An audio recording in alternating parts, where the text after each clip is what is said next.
Hey everybody, how are you? Rabbi David here, your Torah Tech Guy, and today we're going to talk about how to give your Zoom Gabbais everything they need to be as successful as possible. Let's get to it. As always, I'm here to share with you great tech for your great Torah. And today, I want to talk not about a specific hardware tool, but instead about what we can do for our Zoom Gabbais, the people who are helping run our Zoomagogues, our Zoom meetings, our Zoom lifecycle events, whatever it is, to help them be most successful. I was planning on doing this from earlier this week or maybe the end of last week. And then this morning, I actually attended a funeral on Zoom.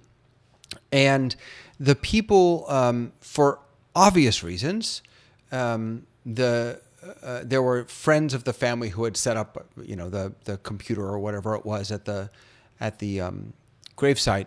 And they were not focused on Zoom, of course, because they were at a funeral and they were with the mourners. But unfortunately, 2 years in, a whole bunch of people on that Zoom still did not know how to mute themselves. And so we couldn't hear anything at the funeral because there was so much background noise. So it is so important to have one or more people help you when you are leading services, doing lifecycle events, teaching, whatever it is. It really, really, really is important. Now, I want to share with you today 4 specific things that I would do to help your Zoom Gabbais be as successful as possible. Numero echad, check your Zoom settings. Make sure long before any program or meeting or anything begins that you check those settings, that you have it set so that people's video is either turned on or off when they join, that people are muted when they join, or if you don't want that, that people are not muted when they join. Make sure that you have CoHost abilities turned on. That's going to be one of the other tips that we're going to get to in a second. Check all of those settings. Make sure your waiting room is enabled. Make sure all of that is done long before your event, your program, your service, whatever it is, even starts, so that your Zoom Gabbai is coming in already with a few things ready to go, that a few things they don't have to worry about. Number 2, ensure co-host privileges. This is really important. Your Zoom host will, your Zoom Gabbai will not be able to help you out unless you give them the right privileges. So if that means having them jump on 5-10 minutes before so that they don't have to ask you as the service is beginning, hey, don't forget, please give me co-host abilities or host abilities for that matter, depending if you want them to be streaming it out to YouTube or Facebook or if you're going to be doing that. But make sure that you get that done. They need that to be helpful to you. Number 3, give specific roles and tasks. So I've been participating in a number of Zoom sessions, lots of Zoom sessions, where I have been one of 3 or 4 people who are all serving as, not Gabbais, because these are not Jewish sessions I've been on, but we've all been serving as Zoom assistants, Zoom technical folks. And one of us moderates the chat. One of us does the switching. So we're switching between who's being spotlighted. One of us is watching the mutes and the unmutes. Another one of us is doing whatever, right? There are lots of different things that need to be done to help your Zoom session be successful, depending, again, on what your Zoom session is. So make sure that if you only have one Zoom Gabbai, that they know what you want them to do. And if possible, have more than one. Have one person whose only job is to moderate the chat and the waiting room. Just have that person, that's their responsibility. And one of the reasons why this is important to me is that I want the people who are helping you be successful to also be able to enjoy, to also be able to participate to a certain extent. And if one person is trying to do everything, the muting, the unmuting, the lowering the hands after they've already asked the question, the chat, the waiting room, all these different, the spotlighting, there's no chance that they're going to get any spiritual nourishment from the Torah that you're offering.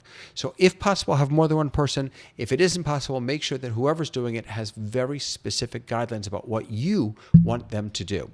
And 4th, give your Gabbaim the right tools. Now, this may be as simple as making sure that they have a laptop or a desktop or a whatever that is plugged into Ethernet so they have a solid connection. Make sure they have a working mouse, a working keyboard, or if you're using some other tools, if you're using a Stream Deck or some, an ATEM mini switcher, whatever the tools are that you're using, make sure that they have access to them and that they're the right tools for the job. Make sure they know how to use them.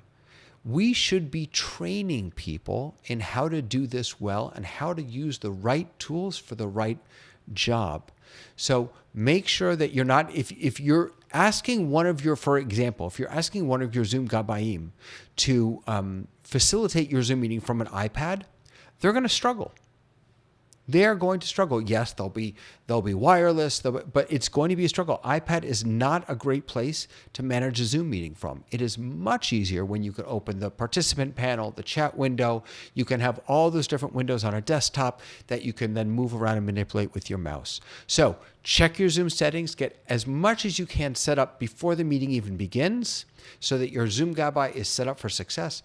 Ensure co-host privileges. Make sure that they have the ability to do the work that you want them to do because you've given them host or co-host privileges. Third, give specific roles or tasks, and if possible, have more than one person do it. And finally, give Gabbaim the right tools. Make sure they have what they need to get that job done. Those are my, oh, hello. Everyone go away. There we go. Those are my 4 tips. Sorry, I kept pressing the button. Those are my 4 tips to help your Gabbaim do the best job for you. If you have Gabbaim who you might want to train in how to do Zoom, I have a whole series on my website about for Zoom training. I'm also happy to do it with you all one-on-one, offer something to your entire community. You just let me know how I can be helpful. Just head on over to my website, TorahTechGuy.com. Like this video, subscribe, do all that other good stuff, but definitely reach out if I can be helpful to you. And please remember to join me next Monday. The future is starting now with Rabbi Dan Judson this week. It's going to be a fantastic conversation. I do hope you'll join me for that. And my final announcement is that tomorrow, is it tomorrow? Yes, tomorrow at 3 o'clock Eastern, Synagogue Tech Forum is going to be back right here on TorahTechGuy.tv, and we are going to be looking at how to do hybrid on a budget. It's going to be a really nice discussion. If you have questions that you want answered, go ahead and send them over to me. I promise I'll get those in for you. So that's all I got for you, my friends. I hope you have a wonderful day. Let those Gabbaim do their work. I'll see you soon.